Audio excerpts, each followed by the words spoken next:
साडे सव्वाशे न्यूज चॅनलला पाहण्यासाठी आजच सबस्क्राइब करा व बेल आयकॉन दाबायला विसरू नका। नवीन व्हिडिओ पाहण्यासाठी आजच आमच्या चॅनलला फॉलो करा। तसेच शेवगाव येथील वरुड चौकात झालेल्या जबरी चोरी प्रकरणाचा स्थानिक गुन्हे शाखेने छडा लावत 3 आरोपींना अटक केली आहे। आरोपींकडून 50 ग्रॅम वजनाची सोन्याची लगड असा 6.5 लाख रुपयांचा मुद्देमाल जप्त करण्यात आला आहे। 10 नोव्हेंबर 2025 रोजी रंजना जेठे यांच्या गळ्यातील सोन्याचे गंठण, राणीहार मोटारसायकल स्वारांनी हिसकावून नेले होते। या प्रकरणी शेवगाव पोलीस ठाण्यात गुन्हा दाखल करण्यात आला होता।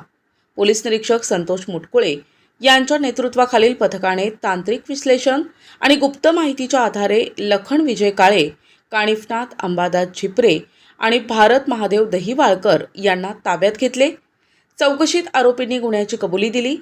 तपासादरम्यान आरोपींकडून शेवगाव, पाथर्डी, नेवासा आणि सोनई परिसरातील आणखीन 7 गुन्हे उघडकीस आलेत। पुढील तपास शेवगाव पोलीस करत आहेत। ही कारवाई पोलीस अधीक्षक मोमक्का सुदर्शन यांच्या मार्गदर्शनाखाली स्थानिक गुन्हे शाखेच्या पथकाने केली आहे।